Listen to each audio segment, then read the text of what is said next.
ഇവിടെയാണോ നിജേഷ് അരവിന്ദ് ഇപ്പോൾ കോൺഗ്രസിനും മറ്റ് ചില പ്രതിപക്ഷ കക്ഷികൾക്കുമൊക്കെ ഒരു വിയോജിപ്പ്, ഒരു സംശയം ഉള്ളത്? ഇത് എവിടെ നിന്നാണ് ഇങ്ങനെ ഒരു തീരുമാനം ആദ്യം പ്രഖ്യാപിക്കപ്പെട്ടത്? അത് നമുക്കറിയാം. ഈ ടേക്ക് അവേസിനെ കുറിച്ചൊക്കെ ഡോക്ടർ മോഹൻ വർഗീസ് പറയുന്നത് കേട്ടല്ലോ. നമ്മളിപ്പോഴും കരുത്തരായി തന്നെ നിൽക്കുകയാണ്. നമ്മുടെ കരുത്ത് നമ്മൾ പ്രൂവ് ചെയ്ത് കഴിഞ്ഞു. ഇനി ഈ സിന്ധു നദീജല കരാർ ഉൾപ്പെടെ അതുപോലെ നയതന്ത്ര തലത്തിലൊക്കെയുള്ള കാര്യങ്ങളൊന്നും ഒരു വിട്ടുവീഴ്ചയ്ക്കും ഇന്ത്യ ഇനിയും തയ്യാറായിട്ടില്ല എന്നുള്ളതാണ്. അതൊക്കെ അവിടെ നിൽക്കുകയാണ്. ഈ തൽക്കാലത്തേക്ക് ഇതിൽ ഒരു ധാരണയായിട്ടുണ്ട്. നമ്മളെല്ലാവരും ആഗ്രഹിച്ച ഒരു കാര്യം തന്നെയാണ് ഇതിങ്ങനെ നീണ്ടു പോകരുത് എന്നത്. പക്ഷെ നിങ്ങൾക്കൊരു വിയോജിപ്പുള്ളത് എവിടെയാണ്, സംശയമുള്ളത് എവിടെയാണ് നിതേഷ്? ഇപ്പോൾ നമ്മൾ പറഞ്ഞിരിക്കുന്നതും കേട്ടിരിക്കുന്നതുമൊക്കെ ചില ഊഹാപോഹങ്ങളോ അല്ലെങ്കിൽ സംഭവിച്ചിരിക്കുന്നതിനെ ഇന്റർപ്രറ്റ് ചെയ്തുകൊണ്ടുള്ള ഡയലോഗ്സോ ആണ്. നമ്മുടെ യഥാർത്ഥ സ്റ്റാൻഡ് വ്യക്തമാക്കണമെങ്കിൽ ഇതുമായി ബന്ധപ്പെട്ട കാര്യങ്ങൾ പ്രധാനമന്ത്രി സർവകക്ഷി യോഗം വിളിച്ചിട്ടോ അല്ലെങ്കിൽ പാർലമെന്റിലോ പറയണം. എന്താണ്, എങ്ങനെയാണ് വെടിനിർത്തൽ ഉണ്ടായത്, എന്തൊക്കെയാണ് കരാർ. മറ്റതൊക്കെ ഒരു ബാലിശമായ കാര്യമാണ്. IMF-ന്റെ ലോണ് കിട്ടാൻ അതുകൊണ്ട് പിടിച്ചു വെച്ചു എന്നൊക്കെ പറയുന്നത് നമുക്കൊരു ലോക ചർച്ചയിൽ പറയാൻ പറ്റുമോ എന്നറിയില്ല. നാളെ അവർ ലോണ് കിട്ടി വീണ്ടും തുടങ്ങിയാലോ?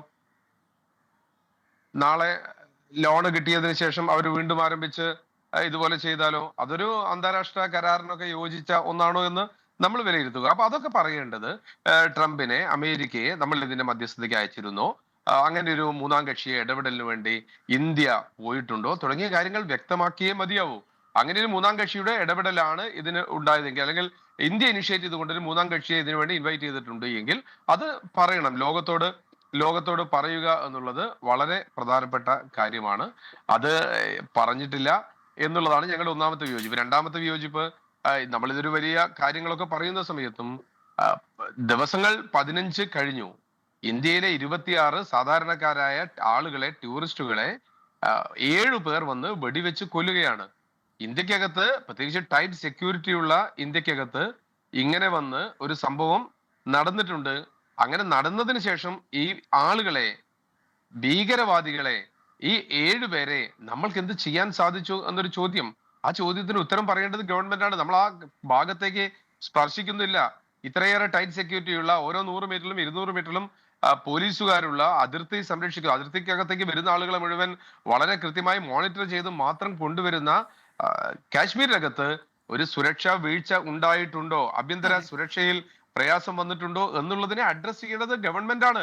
നമ്മൾക്ക് ഈ ഒരു ഓപ്പറേഷൻ സിന്ദൂർ കൊണ്ടോ, ഇന്ത്യയുടെ സൈന്യം നേടിയ ഈ ഒരു മികവ് കൊണ്ടോ നമ്മൾക്ക് നമ്മുടെ ഉള്ളിൽ സംഭവിച്ച കാര്യങ്ങളെ മറച്ചു വെക്കാൻ സാധിക്കില്ലല്ലോ. അപ്പൊ അതിനെ ഗവൺമെന്റ് ഈ കാര്യത്തിൽ വളരെ കൃത്യമായിക്കൊണ്ട് ലോകത്തോട്, ഇന്ത്യയോട് പറഞ്ഞേ മതിയാകൂ. അല്ലാതെ ഇപ്പൊ വൈകുന്നേരത്തെ ചാനൽ ചർച്ചയിലോ അല്ലെങ്കിൽ മറ്റേതെങ്കിലും ചാനൽ ചർച്ചയിലോ, ചർച്ചയ്ക്കകത്തോ വരുന്ന കാര്യങ്ങൾ ഇന്ത്യയുടെ ആധികാരികമായ രേഖയല്ല എന്നാണ് കോൺഗ്രസ് വിശ്വസിക്കുന്നത്. അത് വിശ്വസിക്കണമെങ്കിൽ ആധികാരികമായ രേഖ ഇന്ത്യയുടെ പാർലമെന്റിനകത്ത് വെക്കാൻ, എന്താണ് സംഭവിച്ചത് എന്ന് പറയേണ്ട ഉത്തരവാദിത്വം നമ്മൾക്കുണ്ട്. അമേരിക്ക ഇപ്പൊ നമ്മുടെ പാർട്ടായോ, പുടിൻ, റഷ്യ നമ്മുടെ പാർട്ടായോ, അല്ലെങ്കിൽ ലോകരാജ്യങ്ങൾ നമ്മുടെ പാർട്ടായോ, അത് IMF-ന്റെ പിടിച്ചു വെച്ചത് കൊണ്ട് മാത്രമാണ് സംഭവിച്ചത് എന്നൊക്കെ പറയുന്ന സമയത്ത് ഇതൊരു ദീർഘകാലത്തേക്ക് നമുക്ക് കൊണ്ടുനടക്കാൻ പറ്റിയ സീസ്ഫയർ ആണോ എന്ന കാര്യത്തിൽ കൂടി പറയണം.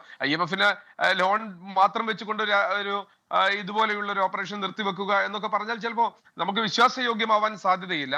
അപ്പൊ അതിനപ്പുറത്തേക്ക് എന്തെങ്കിലും ഡീൽ ഉണ്ടെങ്കിൽ ആ ഡീല് തുറന്നു പറയണം. പിന്നെ നമ്മള് പോരാടിയ പാകിസ്ഥാൻ, നമ്മൾ ഇപ്പൊ തന്നെ കഴിഞ്ഞ കുറച്ചു കാലം കൊണ്ട് പാകിസ്ഥാൻ നമ്മൾ വളരെ വലുതാക്കി കൊടുത്തു. ആഭ്യന്തര സംഘർഷം കൊണ്ട് ഉഴലുന്ന ഒരു ഭരണാധികാരിക്ക് പോലും സ്വസ്ഥമായി മരിക്കാൻ കഴിയാത്ത ഒരു മണ്ണിന്റെ പേരാണ് പാകിസ്ഥാൻ. അവിടെ ആഭ്യന്തര സംഘർഷങ്ങളാണ്, അവിടെ പട്ടിണിയാണ്, പ്രയാസമാണ്, പരിവട്ടമാണ്. ഒരു ഘട്ടത്തിൽ പോലും അവർക്കൊരു രാജ്യം എന്ന നിലയ്ക്ക് കഴിഞ്ഞ 75 വർഷമായി വളരെ